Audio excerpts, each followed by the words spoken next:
Fala galera, tudo bem com vocês? E aí, como é que vocês estão?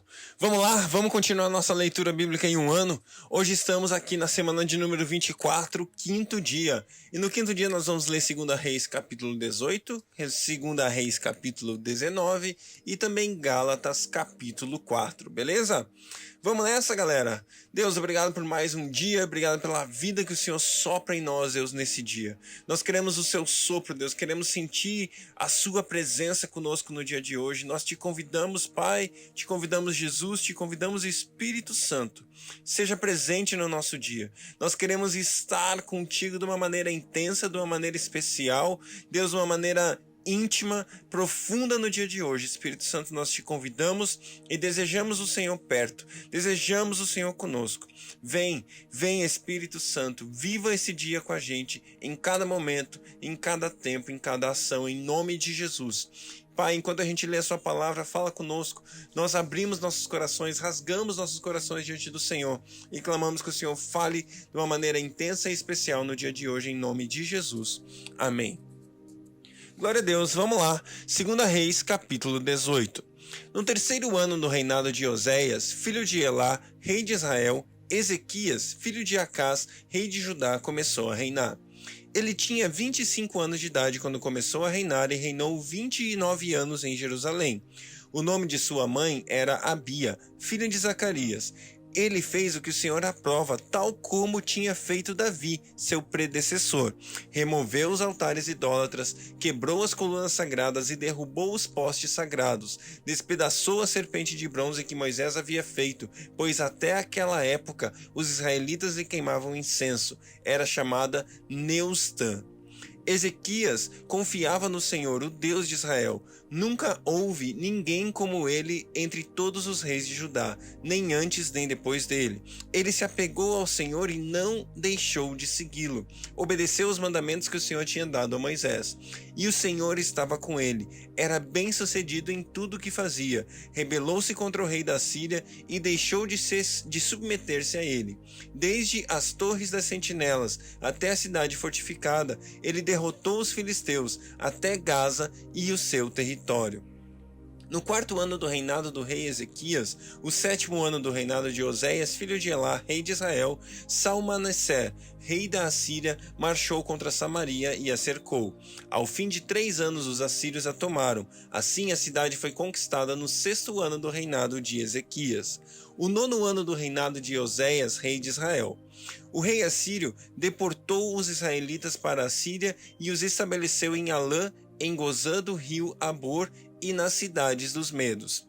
Isso aconteceu porque os israelitas não obedeceram ao Senhor, o seu Deus, mas violaram a sua aliança. Tudo o que Moisés, o servo do Senhor, tinha ordenado, não o ouviram nem lhe obedeceram.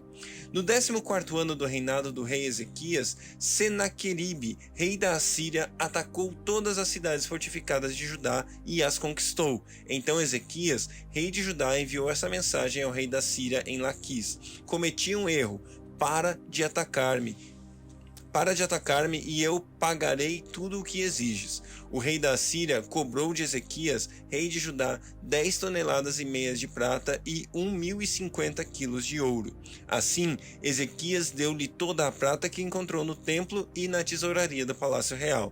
Nessa ocasião, Ezequias, rei de Judá, retirou o ouro com que havia coberto as portas e os batentes do templo do Senhor e o deu ao rei da Assíria.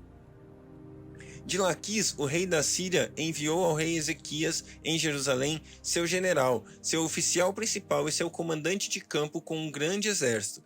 Eles subiram a Jerusalém e pararam no aqueduto do açude superior, na estrada que leva ao campo do lavandeiro. Eles chamaram o rei e o administrador do palácio, Eliaquim, filho de Ilquias, o secretário de Sebna, e o arquivista real Joá, filho de Asaf, foram ao seu encontro.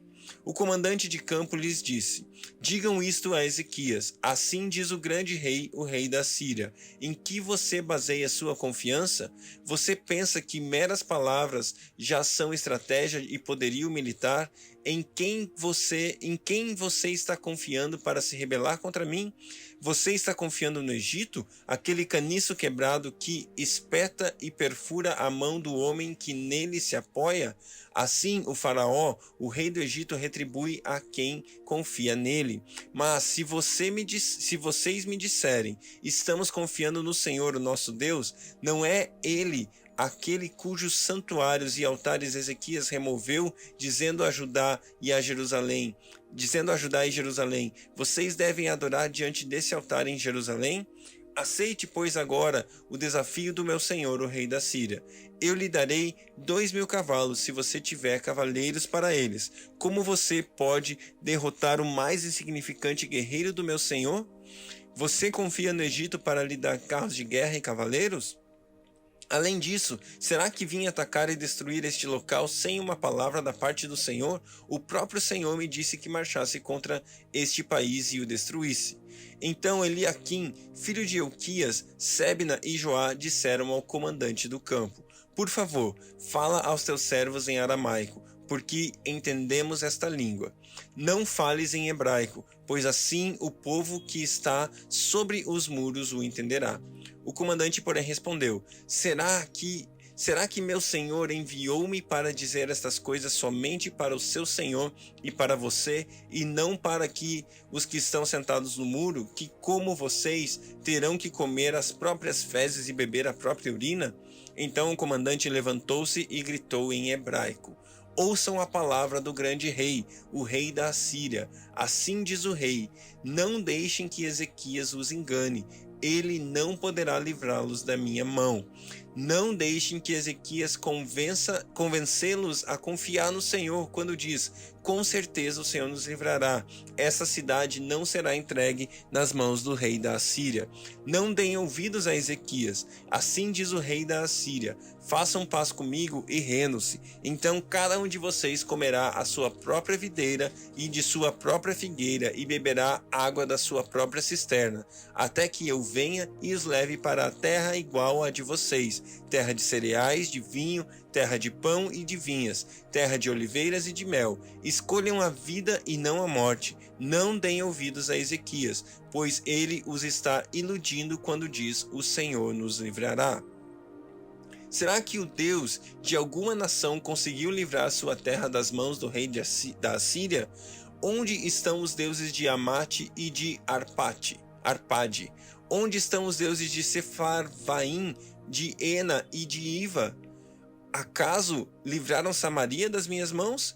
Qual dentre todos os deuses dessas nações conseguiu livrar sua terra do meu poder? Como então o Senhor poderá livrar Jerusalém das minhas mãos? Mas o povo permaneceu calado e nada disse em resposta, pois o rei tinha ordenado: não lhe respondam. Então o administrador do palácio, Eliaquim, filho de Hilquias, e o secretário Sebna e o arquivista real Joá, filho de Asaf, retornaram com as vestes rasgadas a Ezequias e lhe relataram o que o comandante de campo tinha dito. 2 Reis, capítulo 19. Ao ouvir o relato, o rei Ezequias rasgou as suas vestes, pôs roupas de luto e entrou no templo do Senhor. Ele enviou o administrador do palácio Eliaquim, o secretário Sebna e os sacerdotes principais, todos vestidos com pano de saco, ao profeta Isaías, filho de Amós. Eles lhe disseram: Assim diz Ezequias: Hoje é dia de angústia, de repreensão e de humilhação. Estamos como a mulher que está para dar à luz ao filho, mas não tem forças para poder fazê-los nascer. Talvez o Senhor, o teu Deus, ouça todas as palavras do comandante de campo, a quem o senhor dele, o rei da Síria, enviou para zombar do Deus vivo, e que o Senhor, o teu Deus, repreenda as palavras que ouviu. Portanto, suplica a Deus pelo remanescente que ainda sobrevive. Quando os oficiais do rei Ezequias chegaram a Isaías, este lhes disse: Digam a seu senhor que assim diz o Senhor: Não tenha medo das palavras que você ouviu, das blasfêmias que os servos do rei da Assíria lançaram contra mim. Ouça, eu o farei tomar a decisão de retornar ao seu próprio país, quando ele ouvir certa notícia, e lá o farei morrer à espada. Quando o comandante de campo soube que o rei da Síria havia partido de Laques, retirou-se e encontrou o rei lutando contra Libna.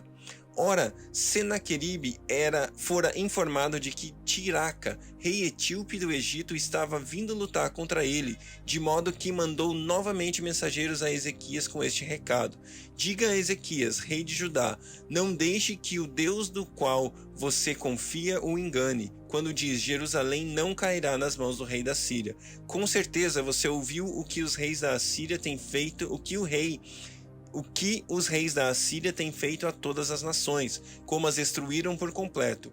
E você haveria de livrar-se? Acaso os deuses das nações que foram destruídas por meus antepassados as livraram? Os deuses de Gozã, Arã, Rezefe e o povo do Éden, que estava em Telassar?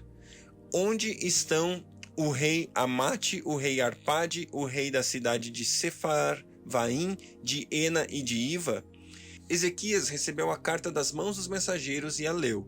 Então subiu ao templo do Senhor e estendeu-a perante o Senhor. E Ezequias orou ao Senhor: Senhor, Deus de Israel, que reinas em teu trono, entre os querubins, só tu és Deus sobre todos os reinos da terra.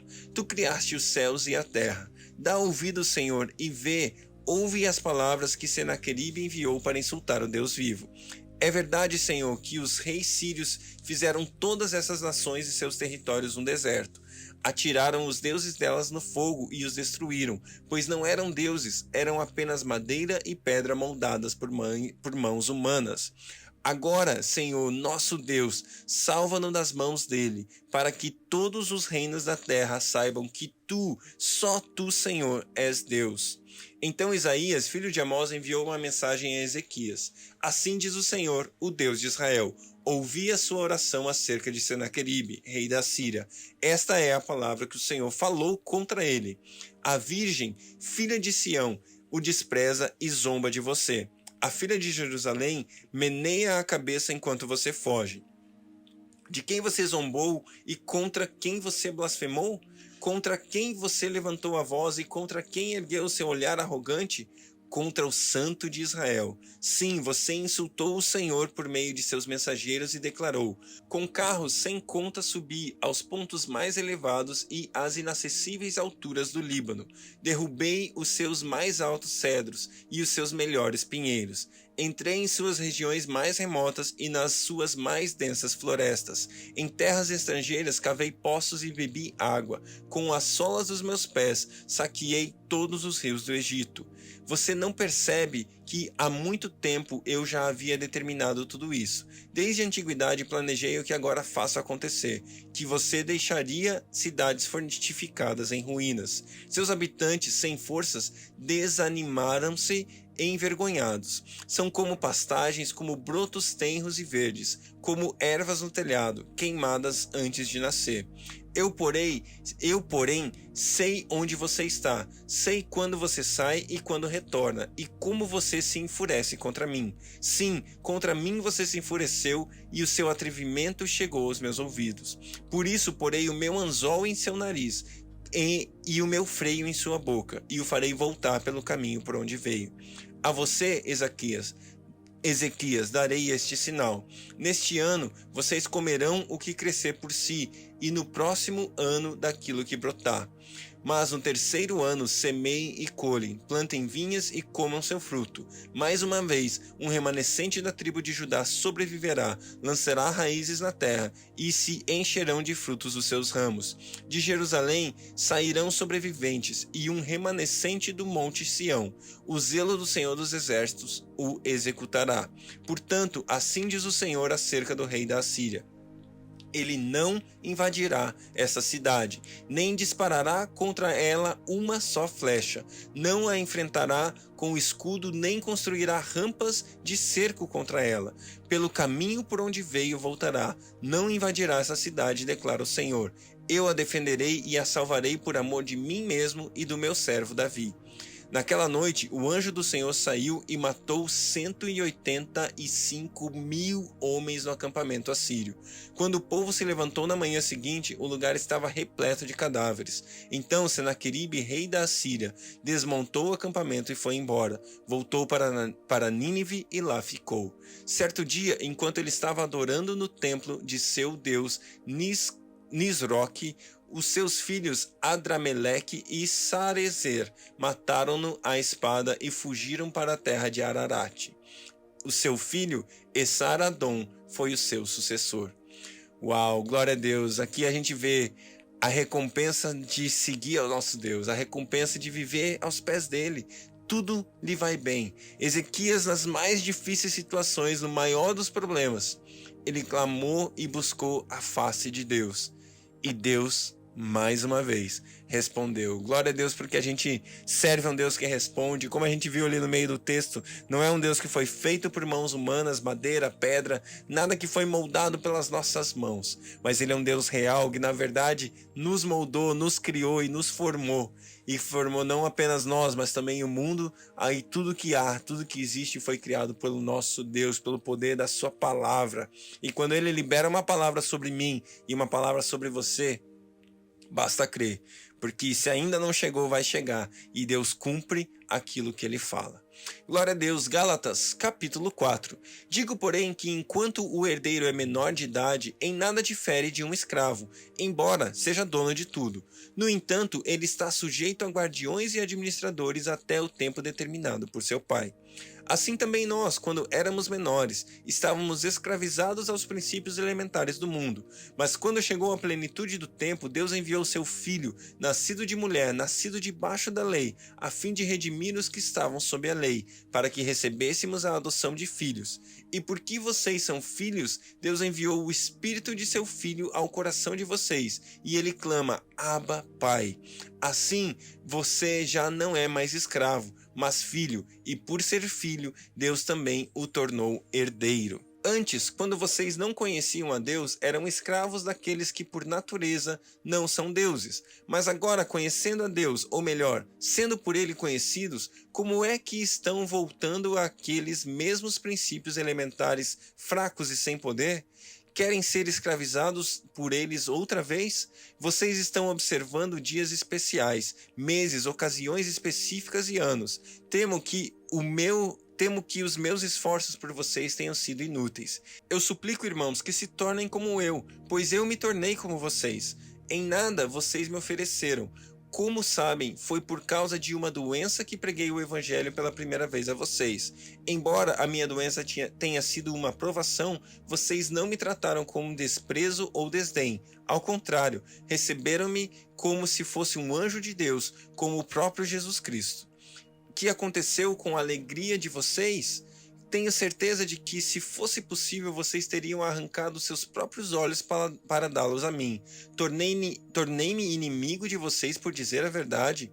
O que fazem tanto esforço para agradá-los não agem bem, mas querem isolá-los a fim de que vocês também mostrem zelo por eles.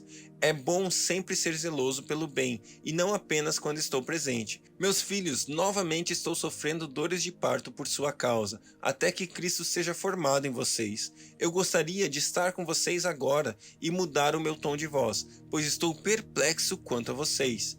Digam-me, vocês o que querem estar debaixo da lei. Acaso vocês não ouvem a lei? Pois está escrito que Abraão teve 2 filhos, um da escrava e outro da livre. O filho da escrava nasceu de modo natural, mas o filho da livre nasceu mediante promessa. Isso é usado aqui como ilustração. Essas mulheres representam 2 alianças. Uma aliança procede do Monte Sinai e gera filhos para a escravidão. Esta é Agar. Agar representa o Monte Sinai, na Arábia, e corresponde à atual cidade de Jerusalém, e está escravizada com seus filhos. Mas a Jerusalém do Alto é livre e é a nossa mãe, pois está escrito: regozije-se, ó estéril, você que nunca teve um filho, grite de alegria, você que nunca esteve em trabalho de parto, porque mais são os filhos da mulher abandonada do que daquela que tem marido. Vocês, irmãos, são filhos da promessa, como Isaque. Naquele tempo, o filho nascido de modo natural perseguiu o filho nascido segundo o Espírito. O mesmo acontece agora. Mas o que diz a Escritura? Mande embora a escrava e seu filho, porque o filho da escrava jamais será herdeiro com o filho da livre. Portanto, irmãos, não somos filhos da escrava, mas da livre. Glória a Deus, porque esse texto aqui nos mostra mais uma vez aquilo que a graça, aquilo que Jesus conquistou para nós. Eu e você podemos com tranquilidade, através do Espírito de Deus em nossos corações, clamar: Abba, Pai. Paizinho, Abba, Pai, Paizinho. Eu e você temos Deus como Pai. Eu e você temos Deus como nosso Senhor. Eu e você temos Deus como aquele que é perto, presente. Sabe, eu amo a vida, eu sou pai e eu amo a maneira com que eu me relaciono com as minhas filhas. É maravilhoso poder servi-las, é maravilhoso poder pensar que daqui a um tempo eu preciso construir uma herança para ela, preciso construir algo que vai ser suporte para a vida delas no futuro. E eu vivo a minha vida a fim de fazer isso, a fim de ser provedor, a fim de ser sustentador, a fim de construir nelas uma identidade forte, uma identidade que seja conforme o coração da palavra de Deus, conforme o coração de Cristo, que elas saibam quem Jesus é, que elas saibam como Jesus é o nosso exemplo, é o nosso padrão, como a gente deve fazer para segui-lo. É isso que eu quero fazer da minha vida em relação aos meus filhos. E Deus, Ele é o nosso Pai. E Ele, como nosso Pai, faz com que eu e você também sejamos herdeiros, assim como Cristo. Somos herdeiros do nosso Pai Celestial. Tudo que Jesus conquistou na cruz é nosso. Por quê? Por causa que nós temos agora o mesmo Pai, a mesma herança, Ele dividiu, Ele se tornou o primogênito de muitos irmãos. Não mais o filho único, mas o primogênito de muitos. E agora eu e você temos acesso ao Pai e, consequentemente, também a herança que nos foi conquistada. Glória a Deus, que você viva a sua vida como filho de Deus, não como escravo. Não como alguém que vive debaixo de lei, debaixo de ordenança, debaixo de coisas que tem que fazer, não podes e podes. Não, eu e você somos livres para viver uma vida como filhos de Deus. Isso não te dá liberdade para pecar, não te dá liberdade para fazer o que você quer, mas viver como um príncipe, como um filho do Deus vivo aqui na terra. Que Deus abençoe o seu dia. Até amanhã.